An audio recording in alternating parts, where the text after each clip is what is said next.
When your child is having a tantrum, what do? What's your go-to? Do you try and ignore it, hoping that it's just going to go away? Maybe you try and stop it, or maybe you try and pull out tricks and hopefully something is going to bribe your child into stopping them dead in their tracks. Or maybe you're actually scrounging around, talking to professionals and looking up on the internet, what is that perfect recipe of what I need to be doing in order to either prevent the tantrum or to make it go away as soon as it starts? But what if I told you that that maybe is the wrong approach, and that turning inward is where all of our influence lies? My name is Dorit Shoshani, and I'm a certified pediatric sleep consultant who facilitates families around the world reap the benefits of quiet nights and calmer days.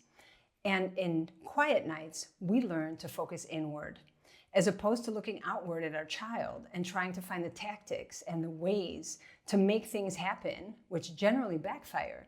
We learn to also put focus on what we're doing and how we show up. And that allows for a lot more influence in the way that the situation plays out.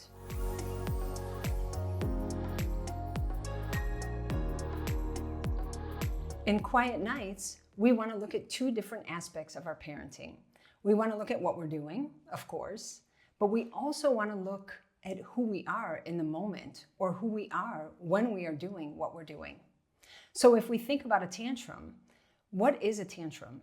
A tantrum is system overload.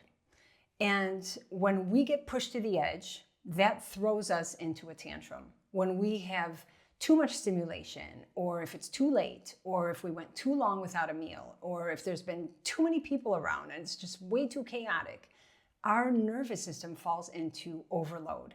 And that just means we can no longer cope. And so when our child falls into a tantrum, that basically means that their system is overly aroused and that they don't have the tools to be able to regulate their nervous system.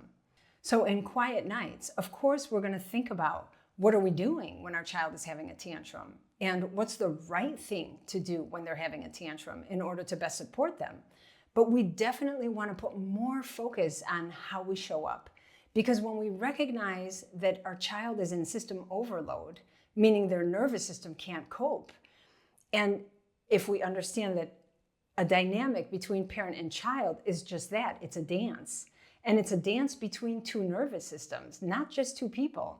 So it's not just what we see, because we see what happens externally. So we see the child and we see the child screaming and tantruming and losing it and completely unable to respond and to understand logic or reason. But at the same time, we understand that that nervous system has been taxed and that there's way too much going on for him to be able to cope. Then we think about, how is it that I want to show up? Because that dynamic is between two. And so there's the child, what he's doing and how he's being, and then there's the parent, what they're doing and how they show up. And when the child's nervous system is in overload, we can actually intentionally use our nervous system to help them co-regulate. And so putting focus on how you show up is way more important during a tantrum than what you're doing. Because we've all tried this, and me included. I have definitely tried this. My child's having a tantrum, and I get thrown for a loop, and I'm thinking, maybe I'll just give him what he wants. Maybe I can just, conform to whatever the request was before he tantrumed, and that will make it go away. But we see that regardless of what we do, it doesn't stop the tantrum. Once a child has flipped his lid, so to say, or is losing his cool, it makes it very, very difficult for us to be able to reason with them, because they are no longer using what's called their prefrontal cortex. So we're talking about what a tantrum really is. And within that tantrum, when we are part of that interaction, that relationship interaction, we recognize that there are two entities. There is the child and there's the parent. And at any moment when we are with our child, there is that parent-child dance. And so we want to put focus on the dance. We don't just want to hyper-focus on the child, because what we do is we look at the behavior and we think to ourselves, hey, why is he behaving this way? What happened to him? And how do we get him to stop? Because that's inappropriate, or we don't do that in our house, or how dare he kick and scream and cry like that and be, flailing his arms around and completely losing his cool. And so we want to be able to recognize what's actually happening. There is the child and what he is doing, and there is me and what I am doing. But there is also the child and his emotions underneath what he is doing, and his nervous system underneath what he is doing. And then there's also me and what my nervous system is doing underneath what I am doing, and my emotions underneath what I am doing. And that gets completely overlooked. And so we hyper-focus on the child and we make him the problem, and we say he shouldn't be doing this, and why is he doing this? And we completely kind of leave out the other half of the equation, which is me, because I'm here with him. And so how do I show up in that moment? And what can I do to help him feel supported through that tantrum? And in that sense, we want to look at our nervous system, and we want to look at our emotions, and we want to recognize that that has so much influence in how we can help our child feel supported through those big feelings, because they're having big, big feelings and they don't know what to do with themselves. And so the last thing they need is a parent who's also having big, big feelings and doesn't know what to do with themselves. When we learn to put focus on ourselves, when we learn to put focus on what's going on for us and how we show up, we are much more impactful in how we can shift the dynamic and help the child come out of that tantrum feeling supported. We have a choice. We actually have a choice. And that's the good news here, is that we are not victims. It's not poor me, my child is tantruming, and what do I do about that? And he must just be like one of those kids who's always in system overload. There's a situation that presents itself to us, which is part of parenting. We will have tantrums that come up, and we should expect that. But then we can recognize that we have a choice either in reacting to our child's tantrum, thus also getting sucked into those big emotions, and nobody's really a source of stability for our child, or we can pull up our source of stability that we're learning through our quiet nights, which is, who do I want to be? And how do I want to show up in that moment? And taking a moment to recognize that through my child having a tantrum, I feel triggered, which is normal because I'm human, but I have a choice. And so taking a few seconds to anchor myself into myself so that I can show up as that source of stability for my child makes all the difference. It's not that your child is misbehaving, and it's not that your child is failing, and it's not that your parenting is failing. It's just system overload, and recognizing that you make the choice to not be sucked into your child's big emotions, but to rather be the one who can show up as that source of stability for them. So now let's talk about the 3 different steps of a tantrum. There is before the tantrum, and I think that this is important for us to think about. What happened before the tantrum? So the tantrum shows up, and in real time, we may not go through these questions. This may be a sort of reflection that's going to happen afterwards so that we can grow in our understanding of our child and their sensitivities. So what happened before the tantrum? And that's a question that comes up all the time when we're talking about tantrums. What happened before? Maybe it was just a really long day.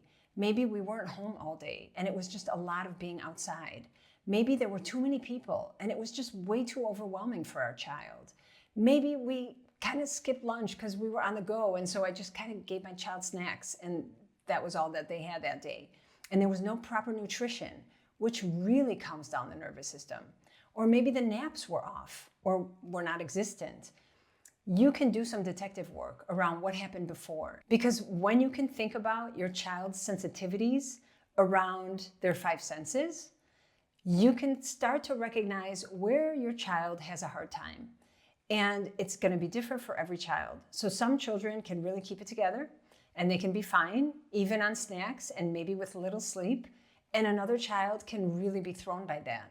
And so the goal is not that your child will be this perfect child, or that he will resemble the neighbor's child, or that he will be like his older brother. It's that you get to know your child well enough to be able to set them up for success. And I feel like that's really a beautiful way to come alongside your child, as opposed to coming at them. We come alongside them with understanding because we do some detective work and because we are looking at them trying to understand what exactly is going on, as opposed to just reacting to their behaviors. So step 1, we want to recognize what happens before the tantrum. And step 2 is during the tantrum. And so we recognize that our child is in system overload. which means that they are not really present. Now, if you want to learn more about why a tantrum happens, I have a video on tantrums and I will link it in the show notes below, so you can check that out. But when your child's system is in overload, that basically means that they need a source of stability. They need somebody there to be able to hold on to them during that time. And I'm not speaking physically, because when a child's tantruming, the last thing they want is for somebody to hold them. They need to release. I kind of think of it like a pressure cooker. And when that pressure cooker builds up enough steam, meaning I'm coping and I'm coping some more, and then I'm coping some more, and I'm coping some more, and then I just can't cope anymore, that needs to be let out. And so trying to contain a child is not what we're trying to do here. But coming alongside our child as a source of stability, being able to be that calm parent who can hold the space, makes all the difference in the way that your child perceives you through the tantrum. So they're having a hard time, but mom's not also having a hard time. Or they're having a hard time and dad's not yelling at me. Meaning I'm having a hard time and they can be with that and they can wait for that to kind of pass. And so just like a pressure cooker that builds up all the steam, that steam needs to be released. It will be released. Even though in the moment we feel like this is going to be always and forever. And we're like, oh my God, when is this going to end? It's taking forever. Yes. And if we could just hold the space, we will see that all emotions are a cycle and all emotions come to an end. And as soon as the child is allowed to release that, then we can all move on from that tantrum. So during a tantrum, you want to make sure that you keep your child safe. And you also want to make sure that you hold the boundary. And so what type of boundaries are we talking about? We're talking about anything that becomes violent. And I know that that's a big word, but we're going to use that word because if a child is hitting us or kicking us, I would consider that violent and that is completely unacceptable. And so there I would hold a boundary. But other than that, I would hold a space. So you are not allowed to hit me, and you are not allowed to kick me, and you are not allowed to throw things like during that tantrum. And yes, I would actually even physically remove my child if that was what they were doing. And I would move them to a safer space. And of course, I would join them in that safer space. So I'm not removing them and leaving them. I'm removing them and joining them so that I can hold the boundary, because we will not be violent regardless of what we're going through. And we will learn that that's not okay. But other than that, we will hold the space and we will allow. And we will recognize that this is what needs to happen for the child's nervous system to get back to calm. Part 3 is after the tantrum. So we talked about before the tantrum, what happened before, what may have caused it, what could be the trigger. We definitely want to think about that. We talked about during the tantrum, allowing and keeping our child safe and holding boundaries if that's necessary. And then we want to talk about after the tantrum. So after the tantrum is when you can sense the energy has calmed down in your child and just in general. And so that is a moment where you want to connect again with your child. And the connection is imperative because it's not like, oh, now it's over, so we could just move on. It's that your child just went through big feelings. And those big feelings threw them for a loop. And it's important that afterward they feel loved and that they feel like, even when I have these big, huge feelings, and even when I lose my cool, and even when I totally am not available, mom or dad is here for me afterwards and love me still, and that did not remove the love. And I think that that's probably one of the most important parts of dealing with a tantrum, is that everybody's dignity is kept intact. And it's not because this happened that then you are this kind of girl or that you are a bad boy. It's, wow, that was big. And that was really hard. And I'm so proud of you for calming down. And we got through this. And now let's get back to playing, or let's get back to dinner, or whatever the situation was. And that way, everyone moves on with their dignity intact. So in Quiet Nights, we learn about the 4 quadrants. And the 4 quadrants is basically 4 quadrants. There is us and our child, and recognizing that our child has 2 parts to him. There is his behavior, absolutely. And we all look at that. And honestly, we really focus on that, the child's behavior and what they're doing. But there is also what lies underneath the doing. And Ashley Warner, she's a fantastic parenting coach. She talks about this. And she says that underneath every behavior is an emotion. and underneath every emotion is an unmet need. And so we recognize that the doing is the behavior, but underneath that behavior, we have the emotion, and we maybe even have that unmet need. And so when our child is tantruming, and when our child is displaying these big behaviors and these big emotions, we want to try and think about what it is that their nervous system needs. So we are not dealing with the behavior. And in general, in parenting, whether we're talking about tantrums or anything else, trying to control a child's behavior always backfires. And if it doesn't backfire now, and it seems like your harshness or your punishments or your ways of kind of pushing a child into doing certain things works, it's going to backfire as they grow. Because they are learning to conform and they are not becoming authentic. And they are learning to do what they need to do to prevent you from being upset with them or from punishing them. But they are not actually learning to move through their emotions. And so as a parent, we can show up. Of course, we have what we're doing, but we also have who we're being. And relational therapy coach Terrence Real calls this showing up as the wise adult. And the wise adult means that we can see past what we see. So we see a behavior, but we understand that there is something underneath that. And with the underneath that means that I am coming in as that wise adult to support my child through their big feelings, to support my child when they can't cope, to be the source of stability when there is no stability for my child. And that creates empowering parents and empowered parents, because we can show up for our child in a way that helps facilitate them moving through these difficult times. And in my opinion, that's a big win. And I actually remember a situation with my children when they were much younger, and I was much younger. And I remember that experiencing a tantrum definitely threw me off. And my child had a big tantrum. I mean, on a continuum. This was a phase. So it wasn't one tantrum. It was a phase of tantrums. And I remember scrounging around in books and trying to figure out exactly what I should be doing and how do I handle it right, and if I could just prevent, and trying to really do a whole song and dance in order to make this go away, basically, so that I could feel better about it. And I remember that at the end of every tantrum, I was finished. I was exhausted. And it was very, very, very difficult to be in a situation of a tantrum, because I would be left drained, and somehow my child would get up and continue playing. And I was like, oh my God, what just happened? I felt like I got hit by a train. And it wasn't until I understood and learned about putting focus on how I show up and recognizing that my child is not doing anything to me. It's not about them trying to behave badly. And it wasn't even about my child being a bad child. It was about system overload. And I totally overlooked the system overload. And I really focused on the behavior. And focusing on the behavior left me exhausted. And so what I really want you to understand here is that if you have a child that is having tantrums, of course you have a child who's having tantrums. Every child has tantrums, and even adults tantrum, right? We all do that too. But when we have a tantrum in front of us, it's an invitation. It's an invitation to turn inward. It's an invitation to say, she can't cope right now. I need to be there for her. She can't hold it together. I need to hold it together. She's losing it completely. I need to be that source of stability for her, because otherwise nobody's there for them. And so putting the focus inward is definitely going to change that dynamic.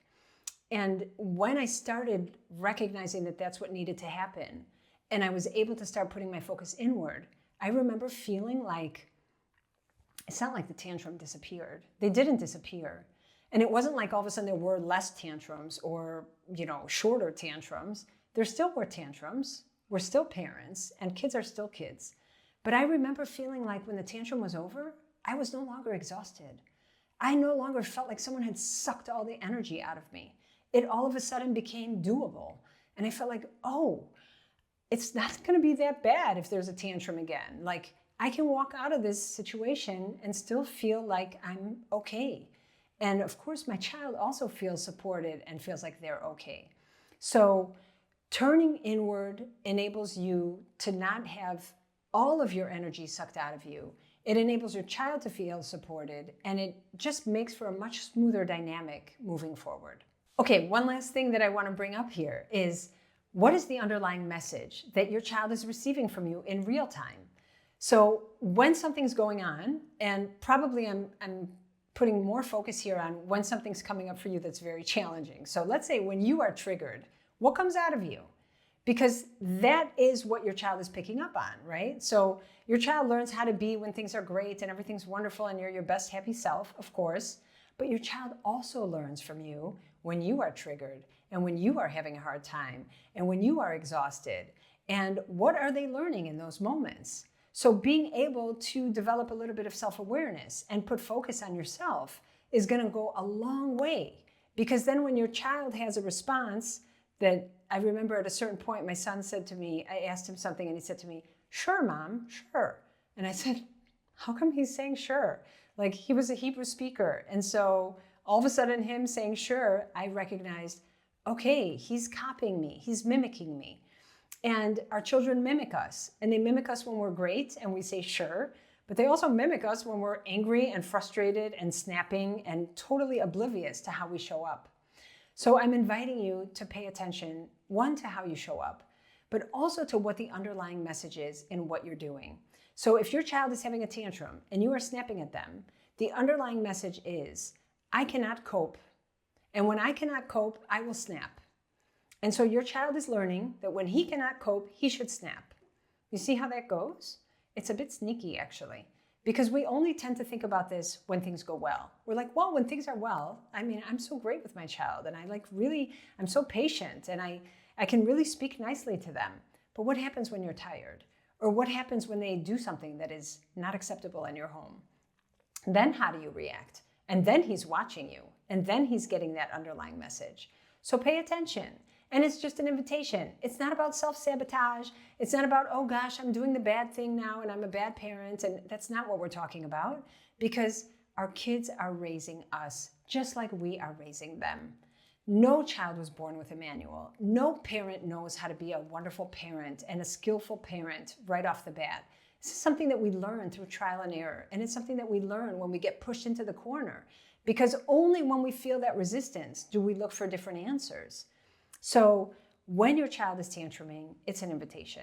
It's an invitation to turn inward, to think about how you are showing up, to be able to hold the space and to regulate yourself so that your child has a steady source of stability to connect to. If you're interested in learning more with me, I invite you to my Quiet Night Jumpstart Challenge starting at the beginning of the month. It's going to be 4 days together. We have 1 hour each day where we are going to dive into nights and bedtime and how to get our child sleeping, even if it feels impossible. And if you join the VIP session, you will have an extra hour with me every single day. Open live forum where you can ask your questions, bring up your situation, we can troubleshoot together. It's going to be wonderful. So I hope to see you there, and thank you for being with me. I'll see you in the next video.